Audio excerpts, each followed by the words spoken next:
Communications, RTG and HRD, Government of Andhra Pradesh, and his official delegation. For those who I haven't yet met, my name is Shaila Hassan, and I'm the CII's Chief Representative in the UK. Without further ado, I'd like to welcome on stage Mr. Shujit Ghosh, the Deputy High Commissioner of India to the UK.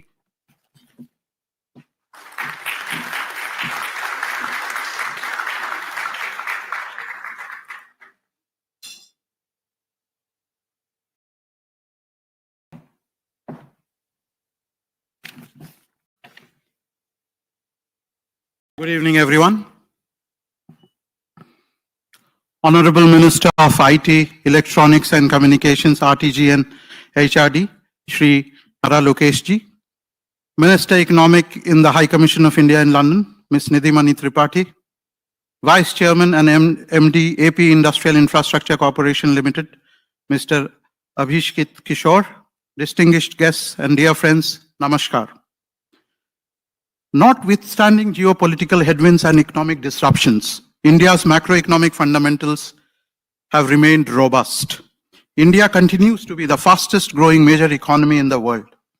India's economy grew 7.4% year over year in the final quarter of fiscal year 24-25, with 6.5% growth for the whole year, setting the stage for further economic acceleration in 2025-26. Several factors are driving India's economic growth. These include investment-friendly policies and a broadening investment landscape, tax reforms, including the recent rationalization of GST, being a case in point, increasing ease of doing business, greater ease of living, a resilient and a huge consumer base, and most importantly, a digitally skilled, dynamic workforce. India has been rapidly climbing the ranks in terms of growth performance and macroeconomic stability in the recent years. As India is growing economically and inching closer to its Viksit Bharat 2047 goals, it is witnessing a significant transformation in its economic landscape. I'll be focusing this evening on tech and talent, two very important areas in India-UK partnership, and how these two can further contribute to strengthening of India-UK relations and relations between our states and the United Kingdom. India's transformation from a hub of low-skilled outsourcing to a powerhouse of tech-driven talent is noteworthy. Digitalization in India is growing by leaps and bounds. By harnessing its young, digitally adept population, 65% of the population below 35, India is establishing itself as a major hub of tech and innovation-led growth in the world. India's digital revolution is bringing forth a new era of efficiency, effectiveness, transparency, and involvement by transforming the way citizens and governments interface and interact. India's digital economy is expected to grow almost twice as fast as the overall economy, contributing, according to some estimates, to nearly 1/5 of national income by 2029-30. A look at India's digital strides in areas including mobile subscriptions, internet traffic, 5G deployment, digital identity, digital payments, ICT service exports, AI projects, and the number of unicorns clearly establish India's leading position on all these indices. India, one of the world's top producers of science, tech, engineering, and mathematics talent, generates approximately 2.5 million graduates annually, far ahead of most developing countries, and of course, almost all developed countries. AI skill penetration is among the highest in India and second only to United States. India's STEM and AI skilled workforce has powered the robust growth of its global capability centers, now numbered at more than 1,700, hosting research and development, data analytics, product design and innovation units for Fortune 500 companies. India is one of the few countries able to skill, manufacture, and innovate at both scale and speed. It is also one of the fastest growing consumer markets globally. Major Indian cities are set to become primary drivers of consumer spending, even as urban consumption spending growth slows in more advanced economies. In the context of India-UK partnership, signing of the recent CETA and before that, the TSI will serve as powerful multipliers, contributing to each other's economic growth and momentum over the coming years. Both sides are leveraging their respective mutual strengths in the areas of trade and investments, education, translational science, innovation, and cutting-edge research, together with the creative and complementary energies of the diaspora, a lot of you are present today, to power a new future. A future which will not only benefit 1.5 billion population of the two countries, but also major parts of the globe. In India's journey, a very important part has been played and will continue to be played by Andhra Pradesh, one of the major centers of economic growth and innovation in India. Andhra was one of the first states to opt for large-scale economic reforms and digital growth. The Andhra Pradesh government, led by Chief Minister Shri N. Chandrababu Naidu, has set for itself an ambitious target to achieve 15% growth rate, up from the present 10.50% by 2047. This is backed by a clear vision and concerted actions. And I benefited, by just interacting before this interaction with Honorable Minister Shri Nara Lokesh, and he, informed us about the grand vision that Andhra Pradesh has. And it's not only about the vision that he spoke about, but the roadmap is clearly laid out, the actions that need to be taken. He's very confident, and I'm sure he will firsthand brief you on that. So this is a state which clearly means business. Andhra Pradesh has registered a strong economic growth in the first quarter of 2025-26, surpassing the national average and reinforcing its position as one of India's fastest growing states. Major areas of interest for Andhra Pradesh are advanced manufacturing, financial services including fintech, education, pharma, healthcare, and tech. And I was just told data centers, clean energy. So all these areas where there's a lot of mutual complementarities, and I will urge you to, during the interaction phase, to please, if you have any ideas, if you have plans, to kindly put that forward and benefit from Honorable Minister's presence here and ask him questions, get the information firsthand from him. India's growth is not only resulting in economic development for its own people, but is also creating opportunities for its partners, including the UK. I invite all of you, distinguished members of the audience, to come and invest in India and invest in Andhra Pradesh. Thank you, and Jai Hind.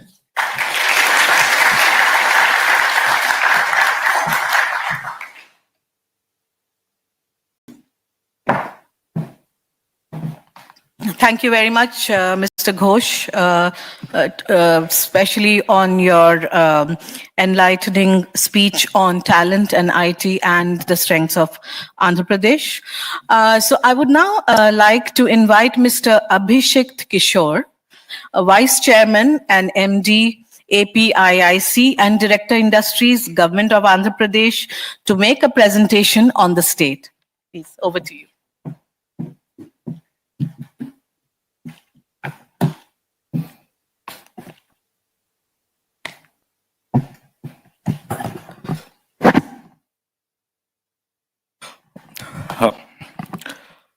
Honorable Minister for IT, HRD and RTGS, Sri Nara Lokesh, His Excellency Deputy High Commissioner Sri Sujit Ghosh, Minister Economy Sri Nidhi Tripathi, all the industry friends present here, CII and the media friends, very good evening to all of you. First of all, I'd like to extend my heartfelt gratitude to all of you for taking time out of your busy schedules, and I know 2 weeks is a very short notice in London, but thanks to all of you for making it and hearing it from us today. I'd like to introduce myself before I proceed and present to you about our state. I'm Abhishek Kishore. I belong to Indian Administrative Service. I currently am working as Commissioner Industries. I head the Industries Department, and I'm also Managing Director for AP Industrial Infrastructure Corporation, which is responsible for all the industrial infrastructure in the state. We allot the land, we procure the land, and we provide external and internal infrastructure for the industrial clusters. Just to give you an example, in Hyderabad, we were the organization who did that high-tech city building. So that's just an example from my organization. And you'll be seeing how many more such projects we are doing in our state in my next slides. Now, this is the snapshot of our state. So we are the 8th largest state in the country. We have 5% of India's GDP share. We are 6th largest exporter. And if you see the mix of the products that we have a very healthy mix. And what is not written there and what you can see is that we have 3rd longest coastline in the country. And in the following slides, I'll show you how we are exploiting it, how we are going to harness it. And all of you must have heard about the vision of India 2047. We all heard about Vikasit Bharat. And from the state's point of view, we have kept ourselves a target to make our state into Swarna Andhra Pradesh, which literally translates into Golden Andhra Pradesh. Prior to this, as a state, we have kept a target for ourselves. Our Honorable Chief Minister, Sri Nara Naidu, has kept a target for ourselves and we called it Vision 2020. And we have missed most of it. And now we are talking about Vision 2047. Similar to Viksit Bharat, we have Swarnandhra targets. You can see on the slide here, we have set ourselves very ambitious target. If country is looking at $32 trillion economy by 2047, our state wants to be a $2.4 trillion economy. And our per capita income, that is what we're targeting, is around $42,000. We have a unique approach. We all heard about public-private partnership. We are now talking about a P4 model in the state. It is public-private people partnership. We want all of you to mentor our families, help them, and also bring them up onto the stage.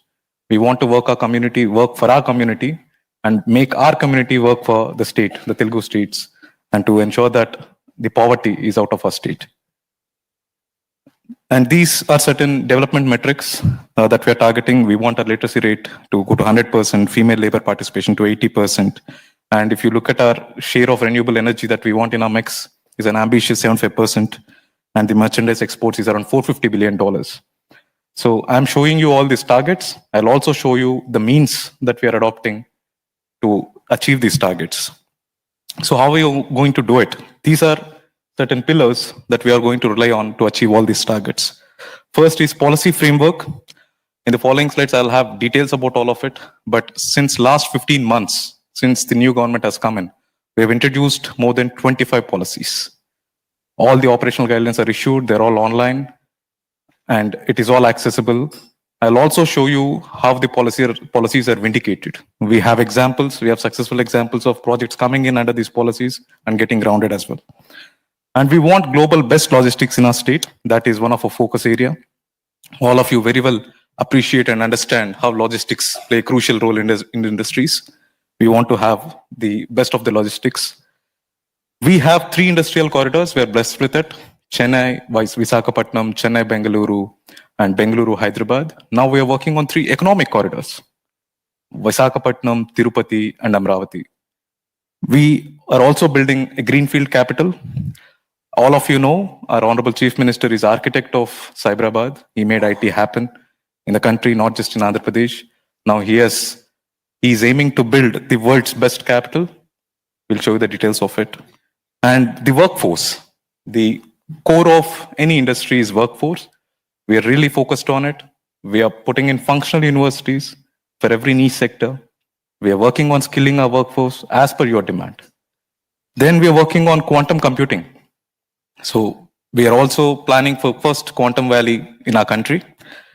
And we want to become the green energy valley of the world. So these are the means to achieve it. So do we have the capacity? Are we in the right direction? We'll just see that in the subsequent slides. So these are the policies that I just told you about. These are the list of 25 policies. You can see we have very sector-specific policies. We have a mother industrial policy. I can, through an open challenge, and say it is the most competitive in the country. And we have some niche sector policies. Look at aerospace and defense. We have a policy for minor minerals, aviation, space. We are blessed with Sriharikota and we are building a space city right next to it. We have a data center policy and very forward-looking policies as well. We have a circular economy policy. We have brought in all these policies to reach and achieve our guiding principles.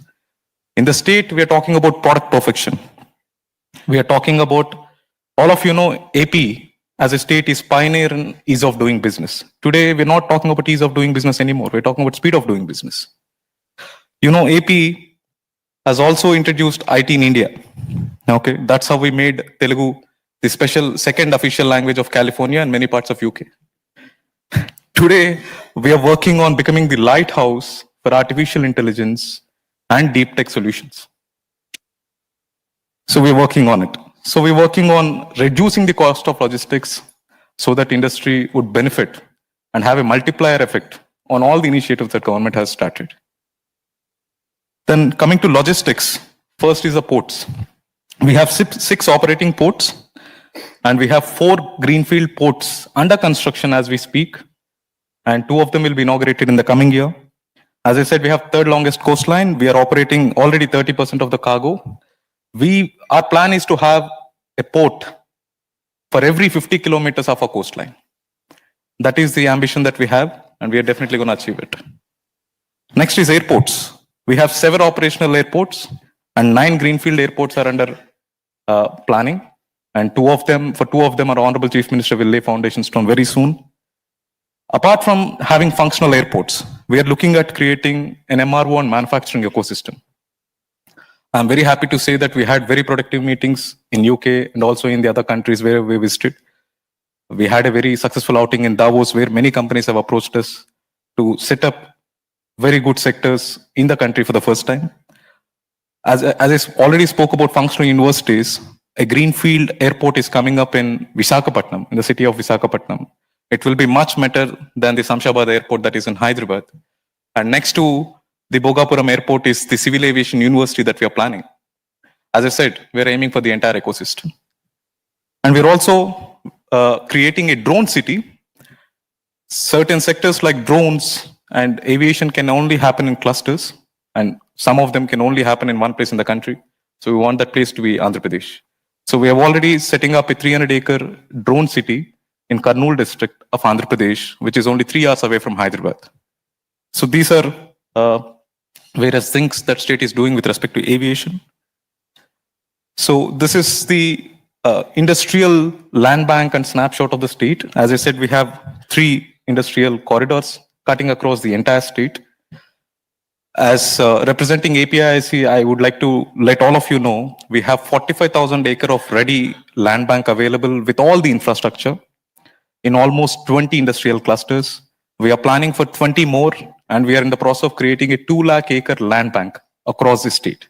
It's on the coastline and also in the hinterland, from petrochem to defense, from aviation to space, from pharma to deep tech. You have opportunities across the state in all these locations. And we're also planning on 3 economic corridors, as you can see. One is Visakhapatnam, Amravati, and Tirupati. And we believe in clusters. We want certain clusters to come up in certain locations, and we are ready to build infrastructure in all of these locations. I would also like to inform that we are creating 175 MSME parks. Why 175? Because we have 175 assembly constituencies in the state. We want 1 industrial park for MSMEs in every assembly constituency of the state, and them to harmoniously link with the bigger industrial parks across the state, and the industrial parks to get linked with the logistics of the state.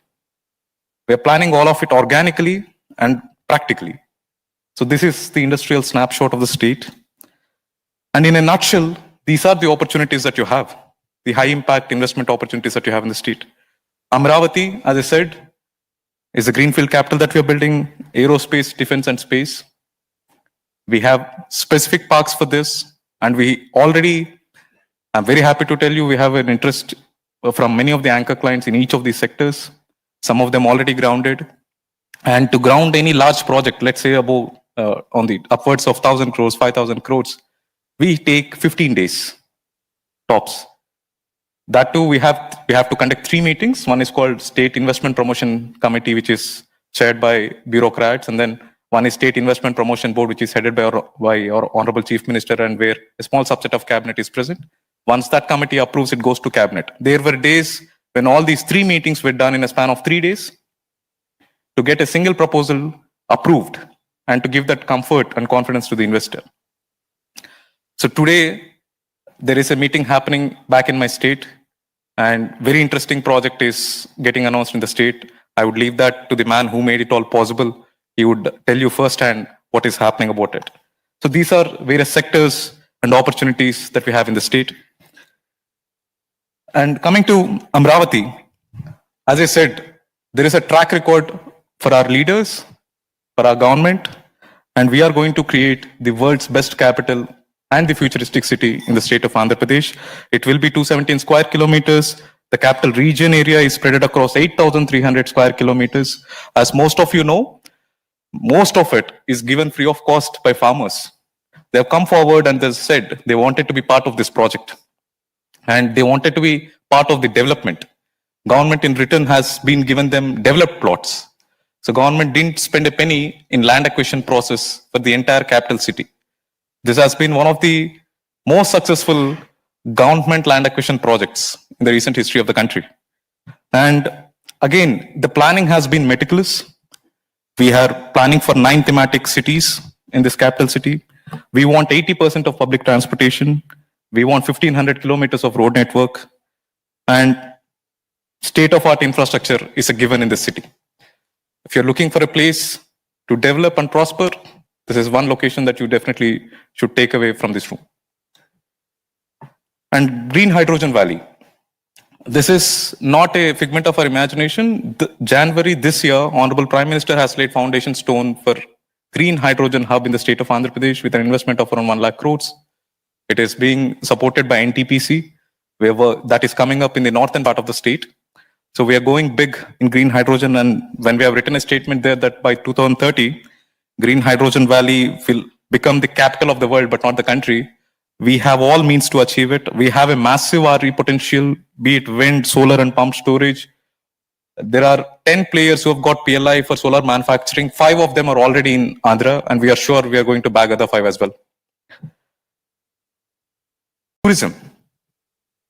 So this, before I get into details, huge opportunity in the state. Be it spiritual, we have Tirupati, we have Sri Salem, and when we come to nature, we have the rivers of Godavari and Krishna.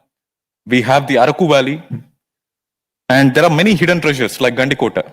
As we speak, Oberois are doing 3 of the best of the resorts in one single state, which is Andhra Pradesh. I don't think they have double-digit resorts of such scale in the entire country. Such are the hidden treasures in the state of AP.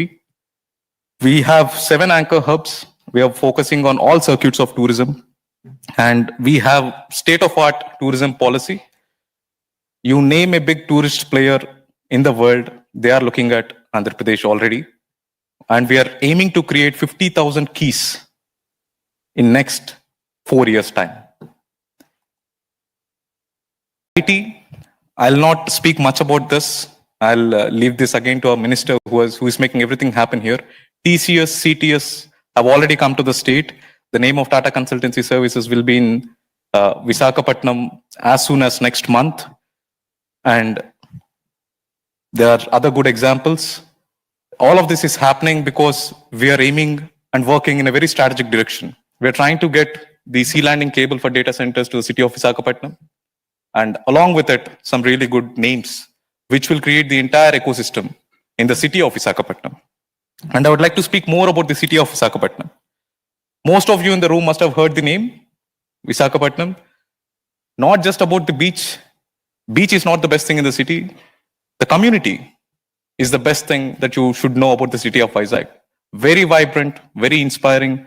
They withstood one of the toughest cyclones called Hudhud, rebuilt the entire city. And every single tree in the city has fallen. Within 2 years, now it is one of the greenest cities that you can see in our country. Community is very vibrant, and as you see, it is one of the cleanest cities in the country. 5th most popular tourist destination. Talent. I hope if I would ask some of you to raise hands from any part of the state, most of them would be from Vizag. So it has the Andhra University, which fed the pharma sector in the country, which led to pharma entrepreneurship in the country. Many of the pharma giants, the top 10 richest man richest people in across the country from pharma sector. Most of them would be graduates of Andhra University. Such is the talent pool of the city of Vizag. This is about skilling. We are, as I already told, we understand that this is core of it all. We are working on future-ready workforce. We are putting up, we already have 9 national institutes, 48 universities. We are, as we speak, we are working on something called skill census. We would like to understand what is the requirement of the market and also what is the requirement of the dearth in our population. And we would like to bridge that gap. We are working on various initiatives. We are very serious about this and we are being very scientific about it. Next, this is again an innovation coming from our state. Before I speak much about it, Tata Sons Group and Mr. Chandrasekharan is personally helping us with this initiative. We want to support our MSMEs. We are creating 175 MSME parks, but for MSMEs, it is a startup in manufacturing unit. They have many challenges. So we wanted certain space across our country. We have created 1 hub in Amravati and 5 spokes across the state, where all these MSMEs can go for support, for help, for guidance, and for capital, of course. All of this, we are trying to make it available in this Ratan Tata Innovation Hubs. This was launched in 20th of August this year in all the 6 centers. It is functional. Best thing about it, it is not led by a bureaucrat. It is led by a corporate partner who has done well in that region. So we have good names who are supporting us in each of the regions. So we want them to bring angel investors and VCs to the state, make them have a conversation with my local agricultural producers who can get into food processing and many such examples. And we are also trying to understand and harness the infra requirements very specific to that area. Industry partner can be the best person to give us all those details, and we are doing that experiment as we speak. Next is Quantum Valley. All of you know AP State walks the talk. So when we say we will become the Quantum Valley, I would like to tell all of you and inform all of you that first quantum computer will be making its way to Amravati, which we are proposing as Quantum Valley as soon as in next 1 year to 2 years time. And we as a state, we believe in deep tech. We are creating a single data lake for all the data of government to be in one place. We are creating something called Away Hub, where from weather to a cyclone or to a financial alert, we want Insta alerts to get to all our population. We also have an AI intelligence layer, which will give us various patterns, which will use us all the patterns and global models to give us the best of the feed. And the icing on the cake, all of our government services are on WhatsApp. We're calling it Manamitra. Around 700 services are now linked to WhatsApp, be it a land application to API-IC or a fire clearance for a factory. It's all on WhatsApp. I can give you that number at the end of the day. You can check it yourself. It has been functional since last 8 months. It's not on website anymore. It's on your mobile phone. So we will become the Quantum Valley. You have spoken about Silicon Valley. Again, a lot of Telugus have made it happen. Now Telugus will make it happen in their own state. We'll create the Quantum Valley of the country. So I'll also give you certain examples. Now I have spoken a lot about what we are doing and what we are trying to do. I would like to leave this place by vindicating the entire 10 minutes that I've spoken. First is LG Electronics. So we started talking with them in the month of June 2024. In the month of May, subsequently, 2025, we have done the groundbreaking. This is an ultra mega investment, upwards of 5,000 crores. AP already produces 50% of air conditioners for the entire country. Once this plant is operational, Andhra Pradesh will be producing 70% of all air conditioners, both industrial and home appliances, together in the country. We made this happen in less than 1 year time. You know, it's not easy to deal with South Koreans. I always say, even my wife doesn't call me so many times as a site manager calls me. So, but we are happy. We're a startup state. We are hungry. We want this. So we have clinched it in 1 year time, and LG is going to come into operation by the year 2027. This is just an example. As I said, we believe in speed of doing business. We have one WhatsApp group for each of our mega and ultra mega investments, where our Honorable Minister is also present. If there is a query, he's the first one to respond before us. So that's the speed at which we work. And these are all other partners. So just a single number, which can stay in all of your minds. In last 10 years, the investment that has come into the state of Andhra Pradesh is 10 lakh 3,000 crores. In last 1 year, the amount of investment which has come into the state is 10 lakh 8,000 crores. In your numbers, it is as low as 100 billion. Very simple number. So also 16% of total country's investment in last fiscal year has come to one state, the youngest state of the country, which is Andhra Pradesh. These are our partners who made all of it happen. I'll just name some of the companies who are here. ArcelorMittal Nippon Steel, who are making the Asia's largest steel plant in the northern part of the country.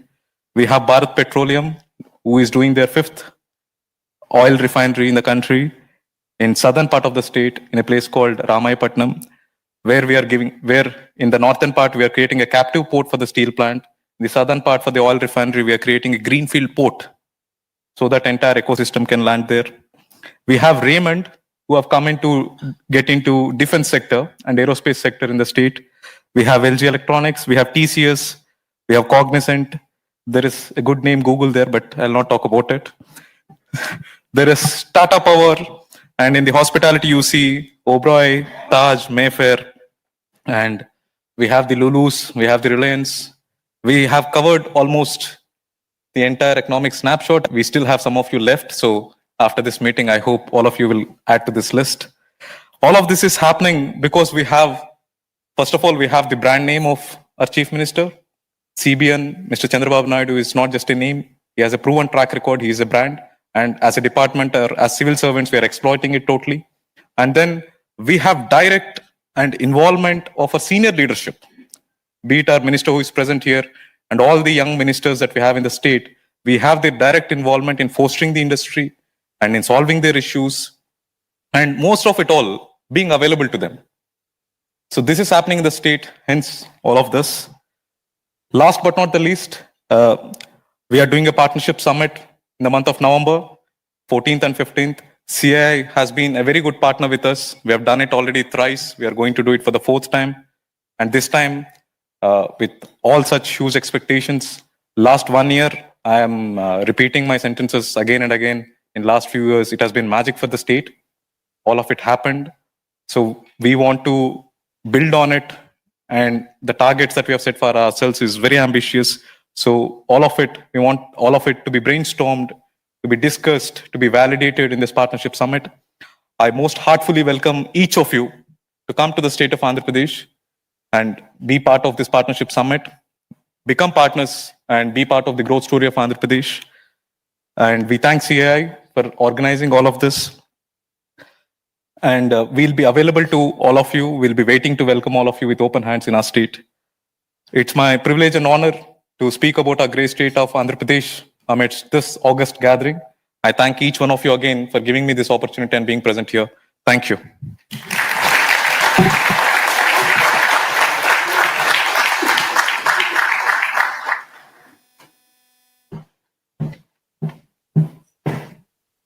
Thank you, Mr. Kishore, for such an enlightening and insightful presentation.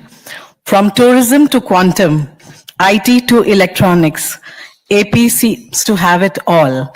And we can't just wait to be there at the Partnership Summit on the 14th and 15th of November in partnership with the CII. So now I'll just move to the next part of the evening, and I'm delighted to announce a special fireside chat featuring two prominent leaders shaping the future of technology and innovation in India.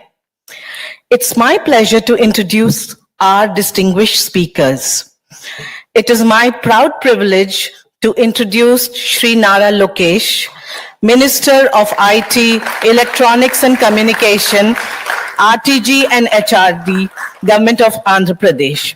As a key policymaker and advocate for digital innovation, he has been instrumental in driving technology initiatives that foster inclusive growth, boost digital infrastructure, and position Andhra Pradesh as a hub for cutting-edge technological development.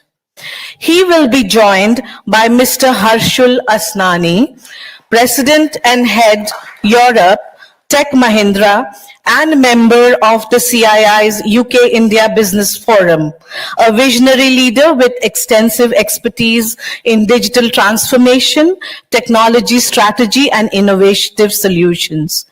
Please join me in welcoming the two gentlemen.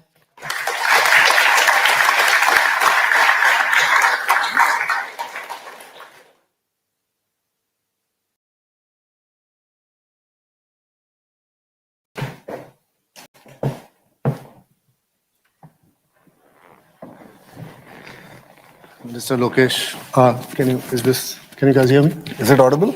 Audible? They can hear me. So, Minister Lokesh, welcome to London. It's a privilege to have a visionary leader, a technocrat, someone who's always been a grassroots reformer amongst us today. And so thanks for joining us.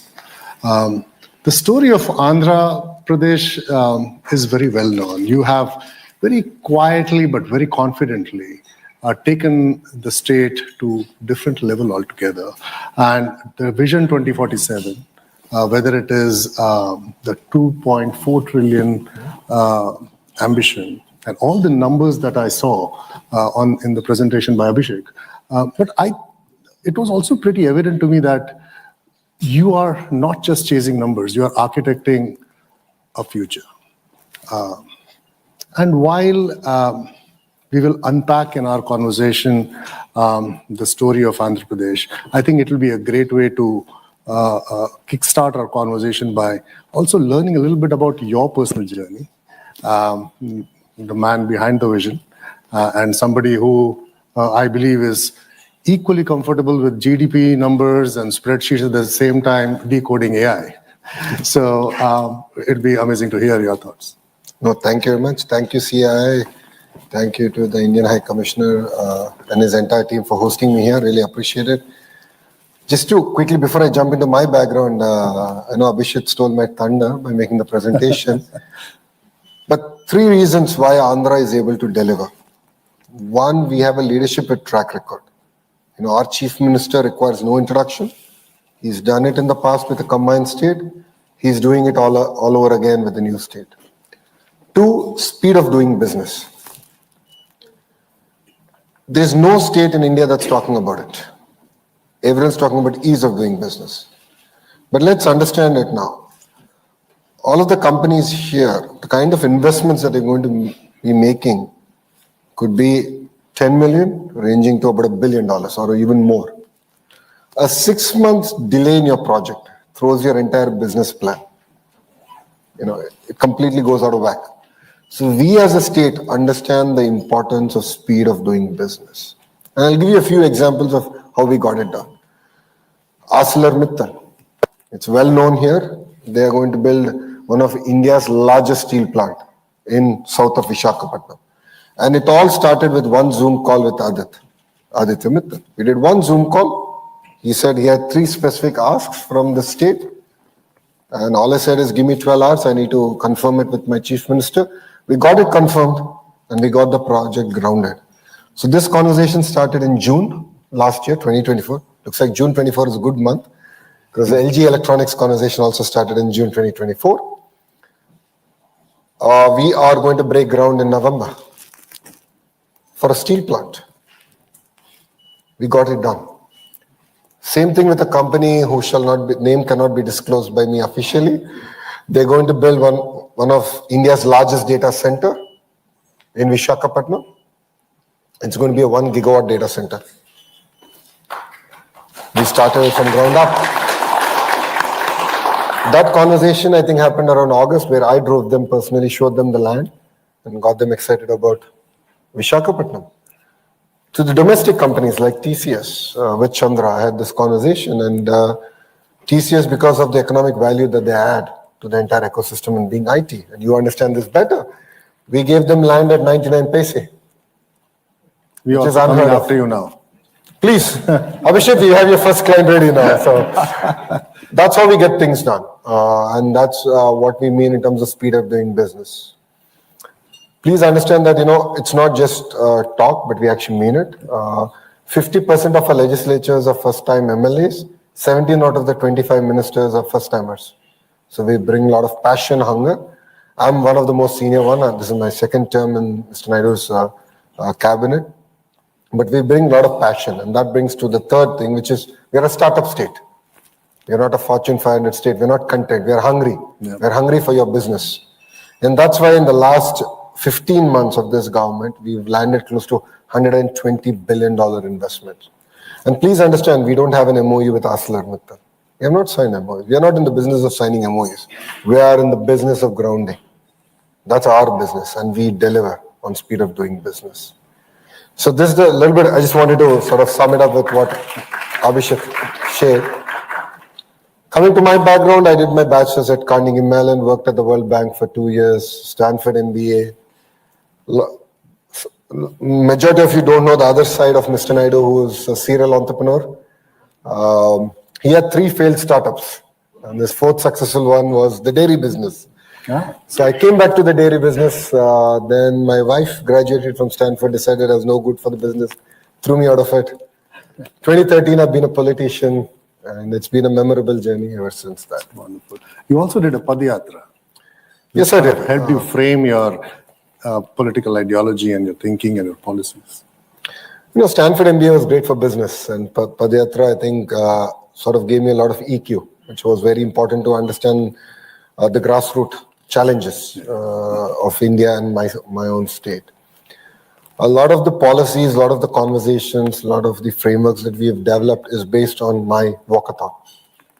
I believe that's very important. That's where we have taken a very ambitious target to create 2 million jobs in 5 years. We're one of the probably the only political party that makes such a bold statement. And that's why I'm here having this conversation with you, while we have a collectors conference, which is a very important conference that I'm missing back home, because job creation is the center point of this administration. And that's how we are able to attract the kind of investments that we have. Thank you, Minister, for that glimpse into your journey and building on your passion for transformation. Let me zoom out a little bit. Today every boardroom is looking for their next frontier of growth. Is looking for the new economic hub, the new shiny city which can help them be the hub for growth. And many a times we have seen Andhra Pradesh right at the top of the list.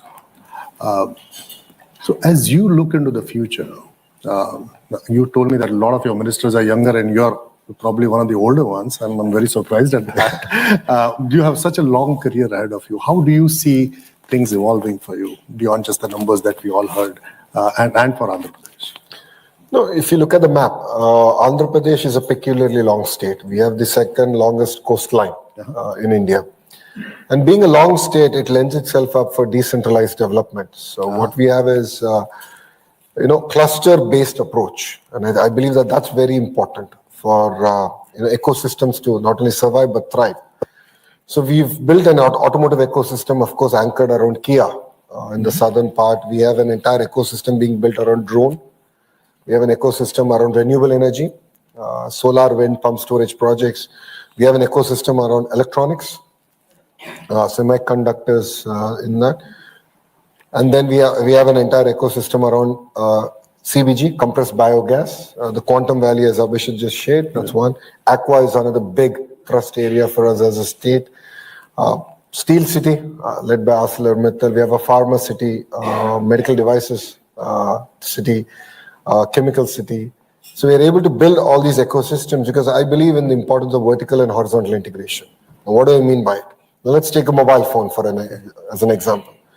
The chassis of a mobile phone, the casing, the glass, the camera module, the lens, the battery, the touch screen. These are all again independent manufacturers who then Foxcons of the world bring together and make an iPhone or any other mobile device. What I see is missing is clusterization. And I believe in the power of 100-kilometer radius. We build the entire ecosystem. and build it out with a lot of detailing. That's what we've succeeded in Andhra Pradesh. We've started on the journey, we're building it out, and that's our verticals. Now, horizontal is where education comes in, where skills come in, where testing facilities come in. So that's the only way by which we can ensure that these ecosystems thrive. And that's exactly what makes Andhra Pradesh different from the other states in India. And you bring a very unique vantage point in your role where you not only lead IT, you also lead human resources. Because I believe they go hand in glove, particularly in the business that I am in. I know this so well. And our, say, Tech Mahindra's relationship with Andhra has been deep and growing. We already have 2,500 odd people. And the best part of what we have seen is the diversity that we are able to get. As a company, we have, I think, about 34% females. In Visakhapatnam, we have 49%. So it is a standout. It kind of goes to show the importance that has also been given to education and women's skill development. And that links so closely with all IT. Do you see it also that way, that human resources and IT for you are going hand in glove? IT is for India, education is, or HRD is for Bharat. And I'm having to bring both together. Yeah.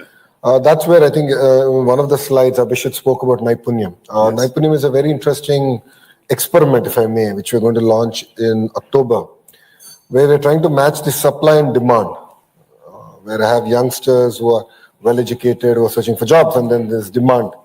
I'm going to do the matchmaking, but we are building skill development into it, where assessment will be done, where state will guarantee that, in IT, this is the kind of level that this person is at. And then what is the skill intervention that's also required? The state is willing to do the skill intervention on your behalf. So I think Andhra Pradesh is uniquely positioned to deliver that. And we'll be one of the very first states to do it. And that's what will make us very different. Absolutely. And thanks for giving that very vivid description about the state and the future and the kind of scale that you're envisaging. I think AI is going to be very important, and today no conversation is complete without the word AI. So the scale that you're aiming for, I believe AI can be a game changer. And I also heard you investing in quantum, which I'm not sure, maybe I'm misinformed, but I'm not sure any other state is thinking as deeply about AI and quantum. I heard Quantum Valley coming up in Amravati. Would love to hear your thoughts on how you believe you can harness AI as maybe a core engine of your growth. If you look at it, India was a beneficiary of the IT revolution. Yeah, right. We were able to leapfrog up, per capita incomes have jumped. But then AI is here. It's going to fundamentally transform the way we're going to work together. And it's important that I skill up. Otherwise, you're going to miss the bus. As simple as that. So we're looking at AI not just from an investment perspective, but we're actually taking a step back and looking at it also from, how do I skill up? Starting from colleges, from universities, the changes in curriculum. Starting from there, then doing the entire quantum ecosystem. So South Asia's first 158 qubit quantum computer is going to be in Amravati, in Jan. South Asia's first 158 qubit. It's going to be in Amravati. Not in New Delhi. In Amravati. Because we were the first state willing to lead the Honorable Prime Minister's quantum mission. And it's going to come to Amravati. I think that calls for an applause.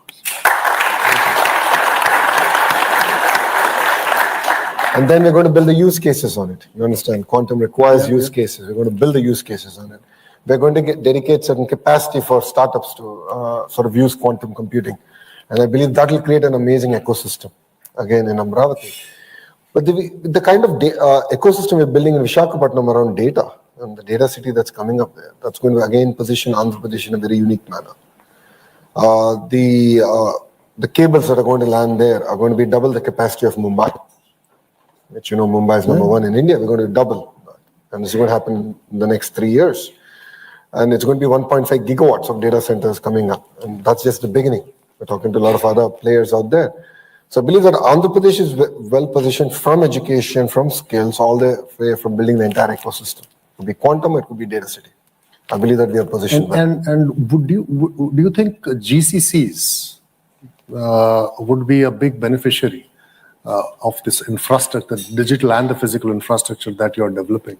And with all the buzz around GCCs and how they are becoming very strategic to global companies, and no longer they are the back office places. They are now more strategically building products for the future. And that's where I believe they are looking for states and cities which can provide them the right infrastructure and the right talent.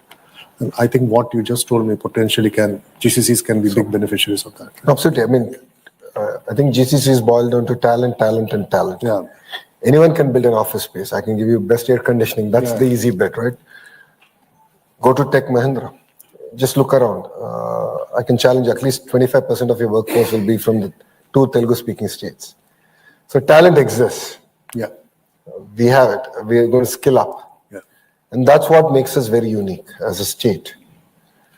Historically, due to lack of opportunity, because we were a combined state, all this talent used to go to Hyderabad. Yeah. But the state got bifurcated about a decade back. And now we are building this vibrant ecosystem in Visakhapatnam around IT. It could be data city, it could be the traditional services like what TechM or TCS would do, or even the GCCs. But the backbone is talent, and we have the talent in Andhra Pradesh. So I believe that again makes us very unique compared to any other state in India. And while we spoke about AI, talking a little bit about the brick and mortar part of the economy, which is manufacturing, next gen manufacturing in particular, I think is going to be key for the growth of the country. Unless India gets its act right in manufacturing, it's going to be very hard to grow at 8 to 10% that is needed to get to the 2047 vision.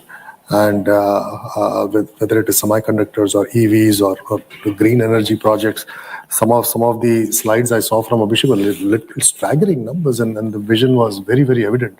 Maybe if you could really talk about how you see these sectors shaping Andhra Pradesh's industrial future. I've given the lay of the land. If you've seen, starting from Kia all the way up to the chemical city, that's the lay of the land. But what will differentiate us is, again, the vertical and horizontal integration. Yeah. I think that will position us well. So let's talk about renewable energy as a case in point, right? Renew is a well-known player in the space. I heard that they were looking at manufacturing, and I had a conversation with Sinhaji, and we got one bit of it. And then when I had lunch with him in Delhi, he said, I'm looking at backward integration. So I want to go back to wafers. And let's start from there. What can Andhra do for me?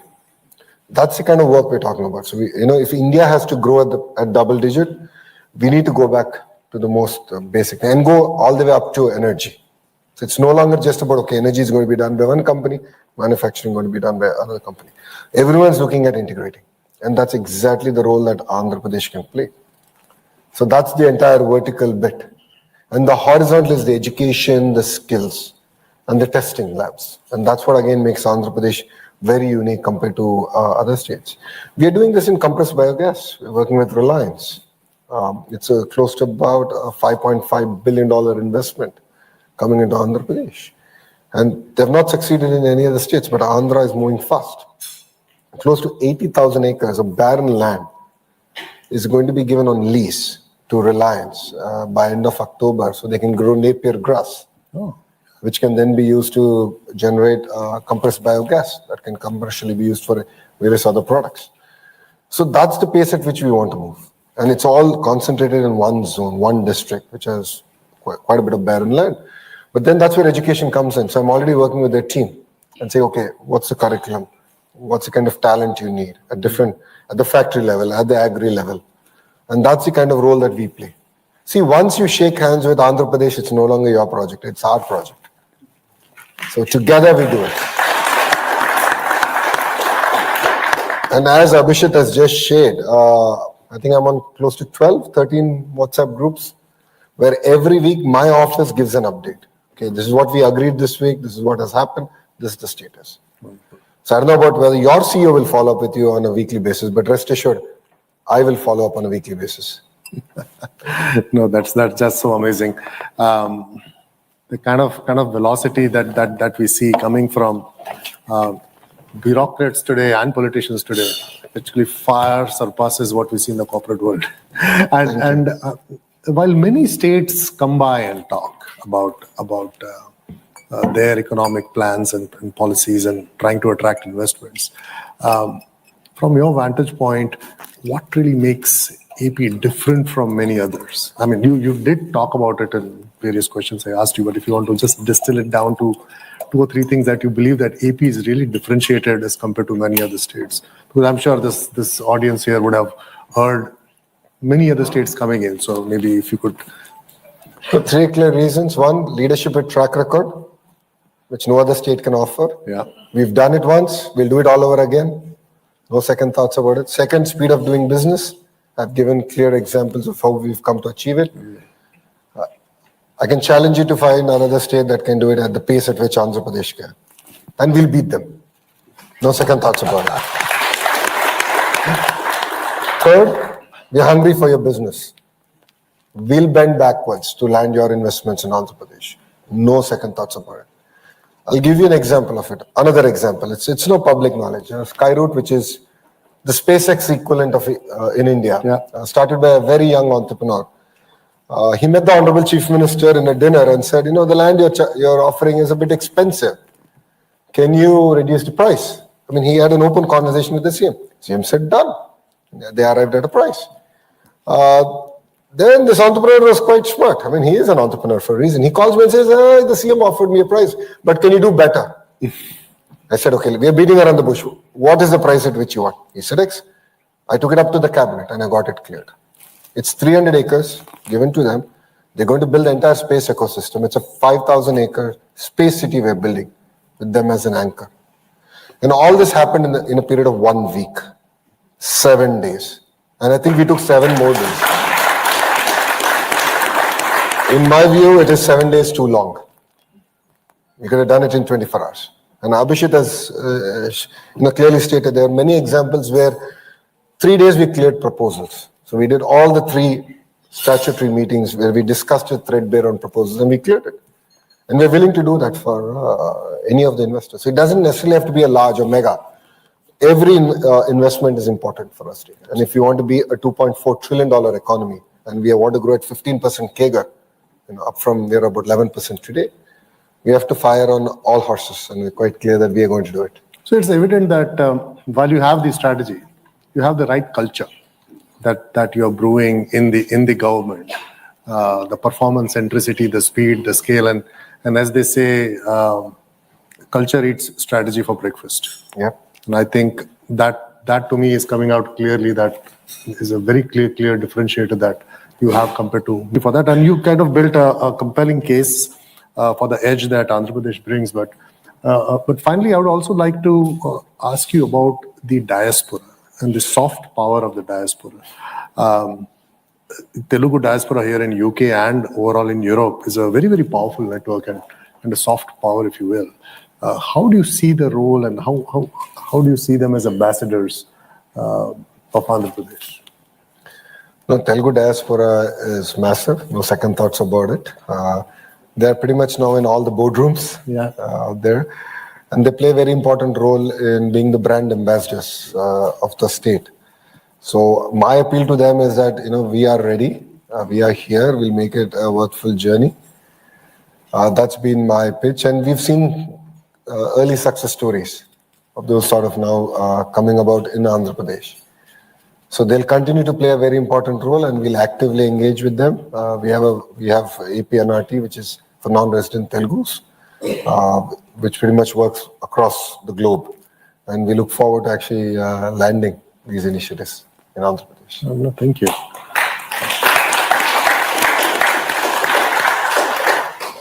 So, Mr. As we wrap up, is there just one idea I would like this room to take home about Andhra Pradesh journey, about the ambition or its edge? If there's one idea you think the audience can take home, what would that be? Well, we are a startup state. Well We are said. hungry. We have the passion. We have the commitment.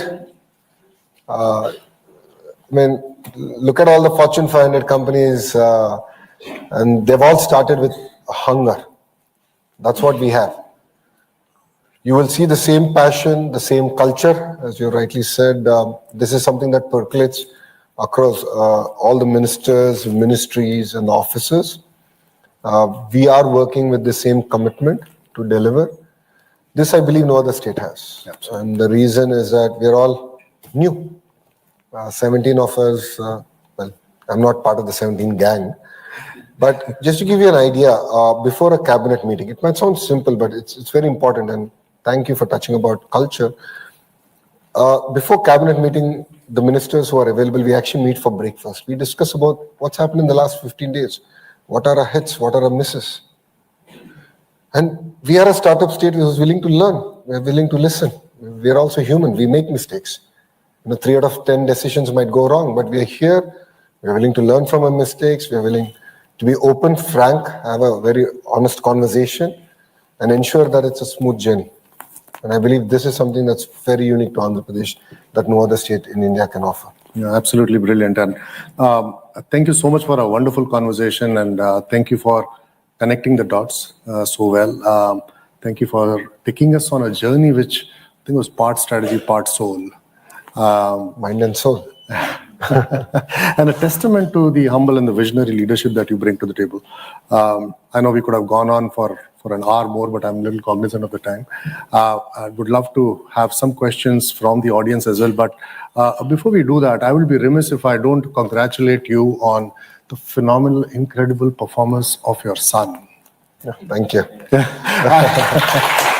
Not many of you would know, but I asked your team whether it would be okay to talk about this, and they say it's okay. So your son Devansh, he became he broke the world record this week.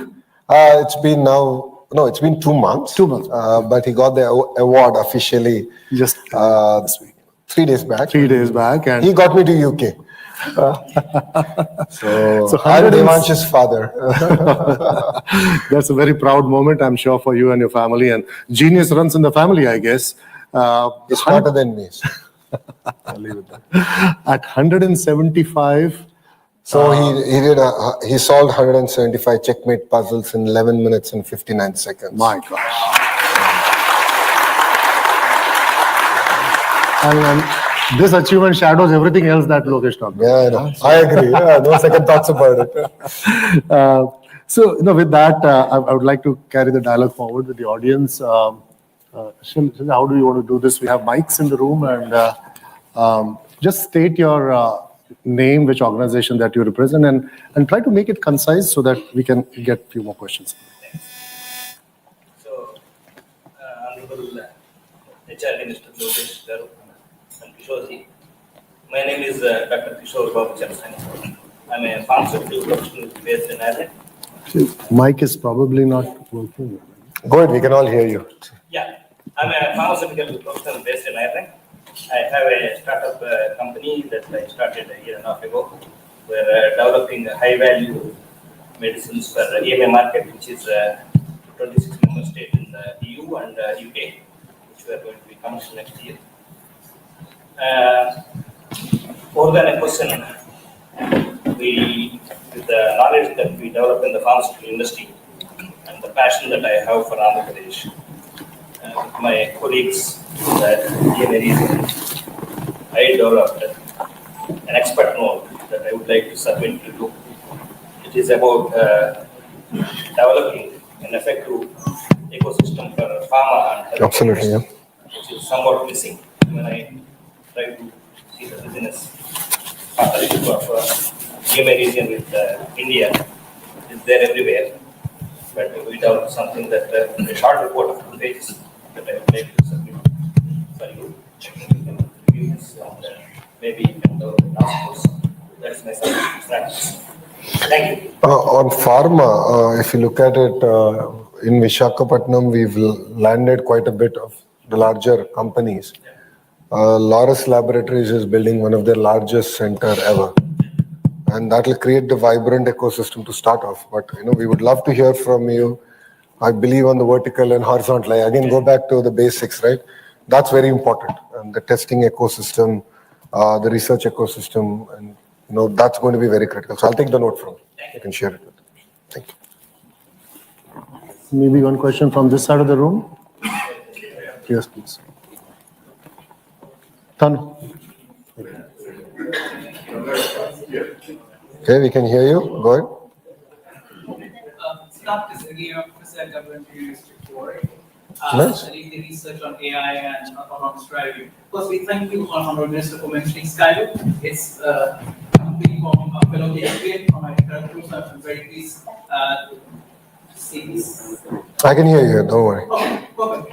So I think you mentioned quite a few times about being the startup state. Yep. And one of the things that is very interesting when you see graduation from a startup state to a big conglomerate, and it's a natural thing. And I was wondering, with your experience and also the Honorable Chief Minister's, what would you need to keep it in the state to keep the nimbleness and the responsiveness in the speed? Because as the size grows, history suggests that there are challenges, and there are successful startups and there are not successful startups. So, what would you think you need to keep in the state to keep that nimbleness and the attractiveness?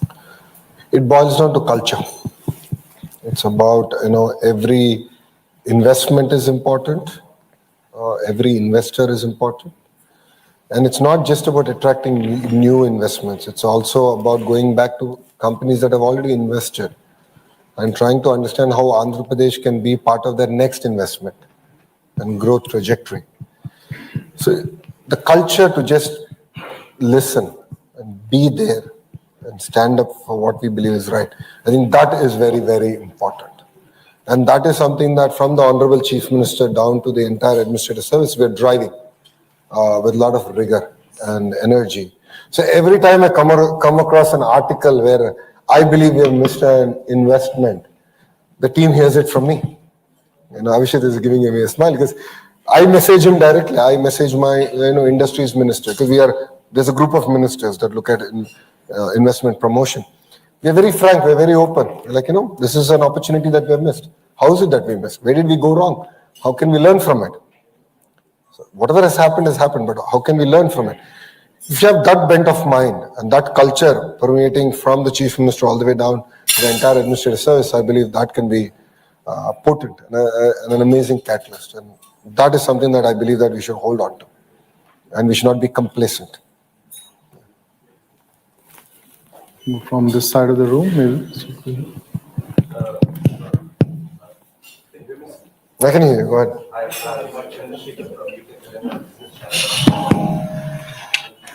Nice to see you. Thank you. I just got a couple of questions, interlinked questions. We have recently had a free trade agreement from UK and Yep. India. So how do you think that you incorporate into the 2047 ecosystem of trade? And I just question for you, getting the CBAM, so the carbon taxation. How do you think that the carbon tax? Hello. Yeah. Thank you. This is Chandrasekhar. I can hear you much better. So Lokesh ji, thank you very much. Welcome to London. So the free trade agreement which has been initiated this year, how do you think that's going to benefit the Andhra Pradesh in the bigger ecosystem of 2047? And the question is our CBAM, which is been charged from next year, the carbon tax emission taxes. How do you think that will actually nullify the free trade agreement? And how do you think as a state, central government India or as well as state government should take steps to benefit from the free trade agreement as well as the CBAM? So that will be really helpful to understand, so that we got a group of companies in our Chamber of Commerce who are quite concerned with the carbon emission taxes. So that will be helpful for us to give us some knowledge on that. Thank you. I'm not too well. I'm not too familiar, honestly, with the impact of what it will be. But I can get back to you in terms of from a services industry standpoint, operating the corridor of UK and India, how this could potentially impact us. It's not had any material impact at this point, but I can come back to you. I'll give you my card after this, and you can send me an email. On FTA, there are clear sectors that have won. Textile, aqua, which is very big in Andhra Pradesh. I mean, it's about close to $3.5 billion ecosystem. So it's very, very important. I think these are early wins, as I say, but I think to get it operationalized will take a certain lag. There'll be, from a policy to operationalize, there'll be a certain lag. So our job is, of course, to reach out to our farmers, the various companies, and say, okay, there's an alternative opportunity that's emerging. As a nation, I think we're going through interesting times, right? There are tariffs being imposed on India, and I believe crisis is an opportunity. That's been my approach. So I said, I've worked with the aqua industry. I said, okay, let's talk about the 25% problem. Right? The problem is 25% tariff. Great. So what do I need to do to augment the 25%? Where does government of India fit? Where does government of Andhra Pradesh fit? And that's been our approach, number one. That's what I believe is a temporary relief. But the long term is that we have to diversify. We have to look at new markets. New markets are opening up. From Andhra's perspective, the first containers to Ukraine were delivered, right? Russia and a few other countries. Europe is opening up. There's a great opportunity there. That's the second bit. Then comes the entire ecosystem on, how can we sort of augment it, build on it. So what's the primary processing, secondary processing, and tertiary processing? That's one. And then the fourth part is reforms. So as a state, we have taken this action plan, or we call this a 100-day action plan, where I got 5 entrepreneurs who are self-made billionaires to be on the advisory board, where we're looking at every act and regulation. And we've broken it into 3 things. One, that we can immediately throw out. I'll give you an example of what we think we should throw out. The Factories Act has a specific regulation which states that you need to whitewash the toilet door every 3 months or 6 months. This is the most ridiculous thing. I mean, who whitewashes a toilet door anywhere? It's still there. So these are regulations that I believe that we should do away right away. Second are things that require changes as way of legislation. Third requires a bit of political capital to be invested. We are willing to do it as a state. So I'll give you an example of this. So I met Ashwini Vaishnavji, who's the Honorable Minister for Railways, IT, Electronics. And I told Ashwini throw me a challenge that Andhra Pradesh can solve. He said, Lokesh, 2 things. Labor reforms and get rid of Nala tax, land conversion. I did both in 45 days. We did it. Because we have the spirit, we can do it. And that's been the hallmark of the administration. And we'll do it again. So again, tariffs is it's a crisis, I agree. And it's an opportunity for India to shine beyond singular market. And I believe that we can do better. So that's been our approach as far as FTA and the entire tariff landscape. Thank you, boss. We have time for one last question. Maybe this gentleman here. I have a very small question for you, Honorable Minister. I'm a journalist visiting from India at London School of Economics, and my next destination is, of course, Stanford, just like you. The question is this, that when you or your father started 1992 dairy, did this thought come to your mind that you would offer land at 99 paisa? What was the mantra behind this? Okay, on this the question I should have reserved for my own podcast with you to go viral. But nonetheless, I'll take this opportunity here. Well, so Mr. Naidu is a strong believer that the family shouldn't depend on politics for livelihood. He's a strong believer of that. And he's been very vocal about it. That's why he started 3 companies before dairy. And he's a relentless. I mean, if you look at it, his success is persistence and perseverance, right? And he brought that even to family business. But I should credit, it's not just him, because he was there only for a year. After that, it was all my mom who ran the business. And then I joined, and then, of course, my wife, Brahmi, who's also Stanford MBA. We understand them being part of a business family. We understand the importance that government plays. Land is just one component of it. Energy, cost of energy is a very important component of it. And creating an enabling environment is very, very important. See, what I believe is India should grow at double digit, no second thoughts about it. And there are fundamental things that we need to solve. I'm sure you saw the presentation where we are offering 700 services on a single WhatsApp number. We are the only government on this planet to do that. And we're doing it with a lot of rigor, a lot of focus, using technology as an enabler. We believe that this can accelerate the entire approach. So I'll give you another example of it. Let's talk about energy costs. So in fact, funny, I was having this conversation today. I said, it's about, okay, this is how much it's costing us. So this is how much the consumer should pay. I said, flip it on its head. Let's say what is the lowest cost of energy in India? X rupees. Let's go minus 50 paisa and work backwards and say what is the price at which I should procure energy. What is my operational cost? Today, Andhra has X as an operational cost of energy. I said, why is it so much? I want to challenge the status quo. Why are we inefficient? Where are we inefficient? And how do we cut our costs? So I believe that these are going to be strategic advantages for us as a state. On the 99 paise, see, IT plays a very important role in building the ecosystem, right? I'm sure sir can vouch for it. Every IT job that directly you create, indirectly close to 7 jobs get created. We understand the power of it. I mean, Mr. Naidu understands the power of it. Now, how can I differentiate as a state? Talent, of course. Second is land, which is one of the major component in cost structure for IT companies. I offered it at 99 paise, which no one believed it's possible. And I got it done. And I got it done through cabinet. And now there is a policy called lift policy. The first 100 companies in a certain category opt to Andhra Pradesh, they're going to get the same 99 paise deal. It's a policy. It's going to stand the test of time and politics. So whatever we do it with a lot of thought, a lot of persistence and perseverance, and we execute on the field. That's how we got TCS. That's how we got Cognizant. And there will be a few more announcements in the next few months coming to Visakhapatnam. Thank you. How much time do you have? 5 more minutes. A lot of people pointing for questions. And do we? Okay. So I think we'll just wind up now. I think that gentleman will just take one last question from this gentleman here. He's been raising his hand for a long time. Thank you very much. I'm Phil Rush from Ivanti Global. We're really encouraged to hear your focus on speed of doing business and welcome the mentions earlier around P4. We're exploring making an investment of around $250 million over a 3-year period. That would be in electric buses and assembly plants that would be great to do in AP.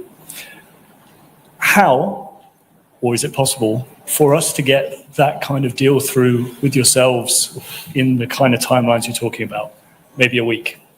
Thanks. Not maybe. We can do it in a week. We can shake hands. No, but so Abhishek Kishore will stay back and lead the conversation. So I would request all of you to call Economic Development Board your single port of call. So it's professionally led team. The website is out there. We can give you we can share the numbers with CIA, and they can then onward share it with you. It's a professional led team, so they're vertical specialists. So EV has a specialist who will reach out to you and have a direct conversation with you in that sense. And every deal that comes in gets tagged on an IT platform. I'm the IT minister. There will be an IT platform, and we review it. We review it on a fortnightly basis to ensure that we are living up to our end of the bargain, which is speed of doing business. So that's the way we've approached it so far. That's the way we made deals. And it all depends on the number of jobs you're going to create. The more number of jobs you create, the more time you'll get from me. So, in terms of investment, though Reliance is not in the top 5 because we have bigger companies, but the number of jobs they create is very important. The CBG creates a maximum number of jobs. So they get the most amount of time from me. So literally on a daily basis, you won't believe, on a daily basis, their team updates us on a WhatsApp group where we have the revenue minister who's in charge of the land. We have the energy minister who's in charge of the larger CBG project. And then as a GM chair, I'm there and all the IAS officers are there. On a daily basis, we review it. We agreed on this target, where are we today? So this is the way we actually work with companies. We're doing the same way with Oberois and the hoteliers, because they're very strategically very important. So we're very transparent. We just follow up, make sure that things get grounded, landed, and they're executed. So we look forward to having this conversation post session. Thank you, everyone. I unfortunately don't have time for more questions. Wish we had more time. Yeah. So on that positive note, thank you again for that wonderful conversation. Wish we had more time. We could have gone on all night talking about the future, but Michelle, I'll go to you. Thank you, sirs, for the most visionary, engaging, and interesting conversation. I am conscious of the time, so we'll just move on to the next part, which is the last part of the formal part of the evening. And we are, the CII is launching the Honorable Minister is going to launch the CII report titled very interestingly, Indian Roots, British Soil. So this is a story about Indian companies creating jobs and livelihoods in the UK, especially at a time when the UK is undergoing a cost of living crisis. For this, I would now request Mr. Sujit Ghosh, Deputy High Commissioner, Mrs. Nidhi Mani Tripathi, Minister Economic, Indian High Commission of India, and one of the main negotiators of the Comprehensive Economic Trade and agreement between India and the UK. So very important people amongst us. And also I would like to invite Mr. Pankaj Munjal, Managing Director, Hero Cycles, and Mr. John Renard, President, Scient Europe, who are members of the CII UK India Business Forum, to join us on the stage to launch the CII's new report, Indian Roots, British Soil.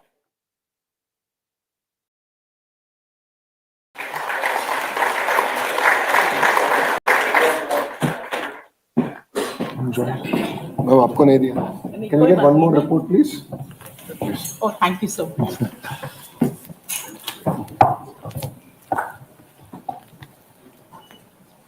Are we okay at this time, please? Smile. Thank you. Thank you. Thank you very much, ladies and gentlemen. And I would like to close the formal part of the evening today and not stand between you and the networking and the dinner which follows. Thank you very much. Thank you.